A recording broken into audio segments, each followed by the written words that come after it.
Hello दोस्तों, RD coaching classes में आपका स्वागत है।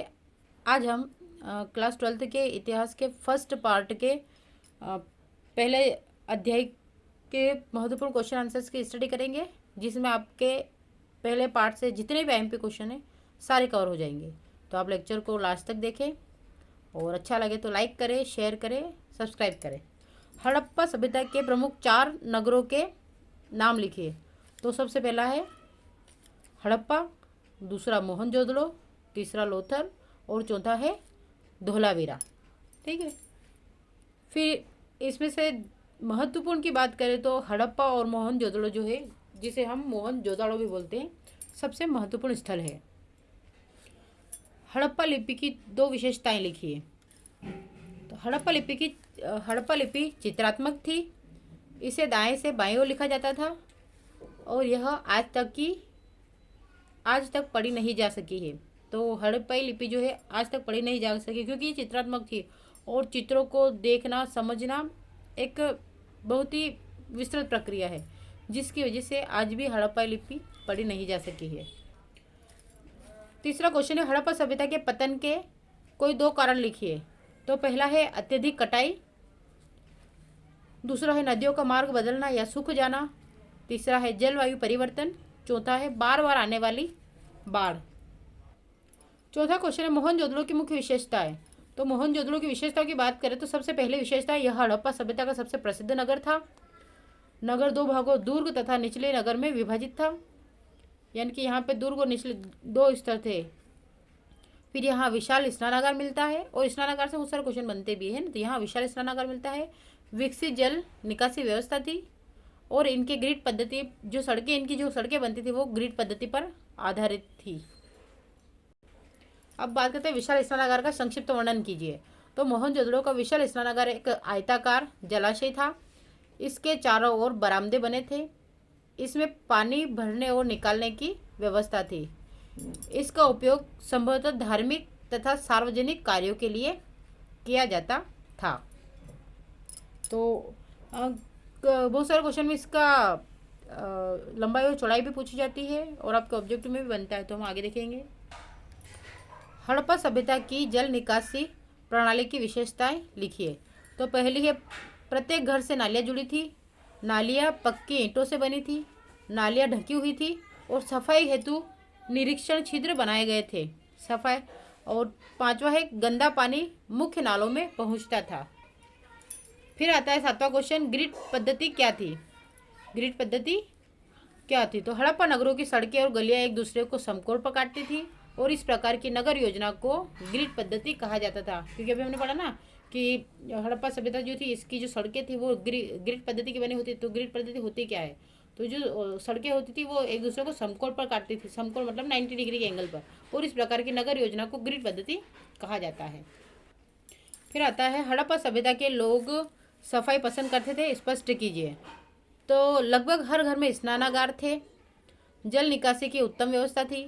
नालियों की नियमित सफाई होती थी और मोहनजोदड़ो में विशाल स्नानागार थी। इससे सिद्ध होता है कि लोग सफाई में महत्व देते थे। फिर नेक्स्ट क्वेश्चन है हड़प्पा सभ्यता कहाँ कहाँ विकसित हुई। तो हड़प्पा सभ्यता का विस्तार पाकिस्तान के पंजाब और सिंध क्षेत्र के अलावा हरियाणा, राजस्थान, गुजरात तथा पश्चिमी उत्तर प्रदेश तक था। फिर बात करते हैं हड़प्पा स्थलों से किन किन पुरावस्तुओं पर लिखावट मिली। पुरावस्तुओं पर लिखावट मिली तो तांबे के औजारों, आभूषणों, मोहरों, ताबीजों, बर्तनों के टुकड़ों तथा मिट्टी के लघु प्रतिमाओं पर लिखावट मिली। फिर नेक्स्ट क्वेश्चन आता है हड़प्पा संस्कृति के सामाजिक जीवन की प्रमुख विशेषताएं लिखिए। तो सबसे पहले क्या था प्रमुख विशेषताओं में? गेहूं, जौ, चावल तथा दालों का उपयोग करते थे। हड़प्पा सभ्यता के जो लोग थे वो गेहूं, जौ, चावल तथा दालों का उपयोग करते थे।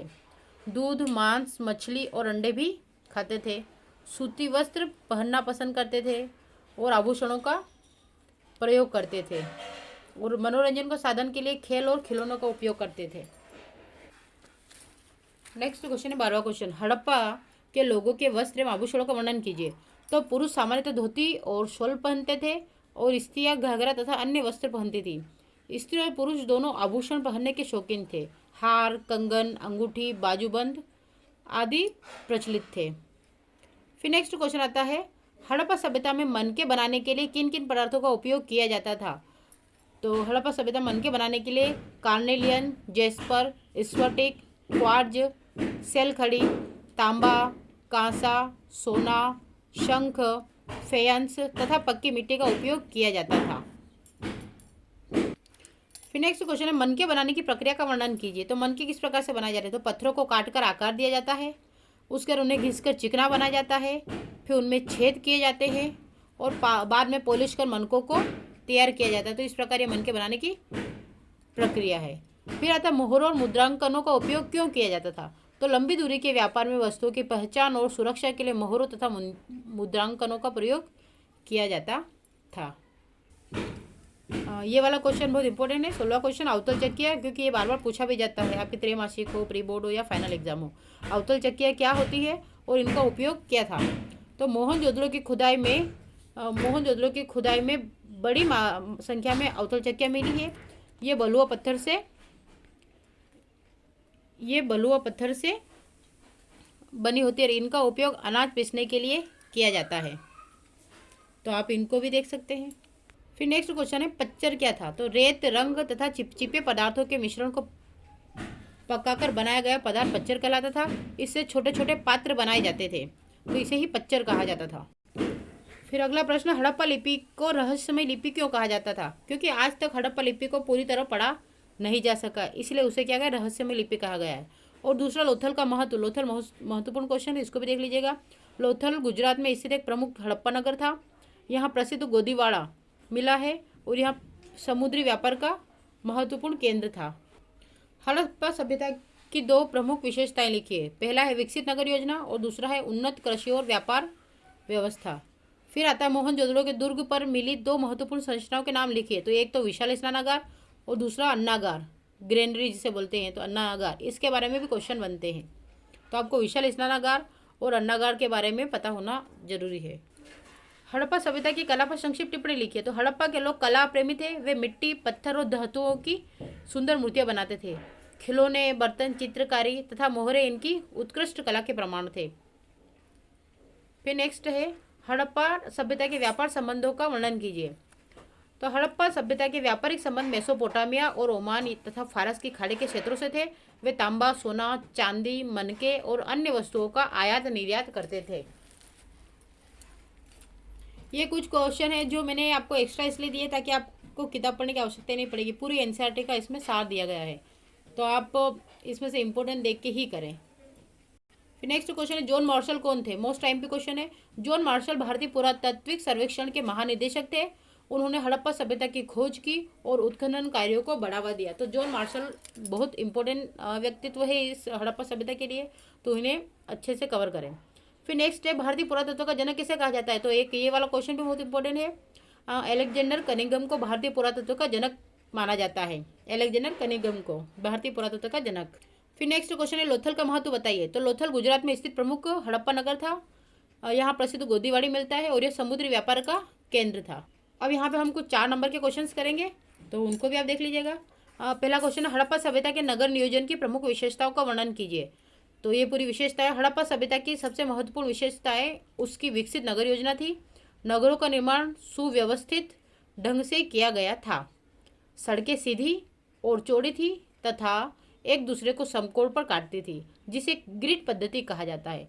नगरों को मुख्य रूप से दुर्ग तथा निचले नगर में विभाजित किया गया था और मकान पक्की ईंटों से बनाए जाते थे। उनमें आंगन, कमरे तथा स्नानागार होते थे।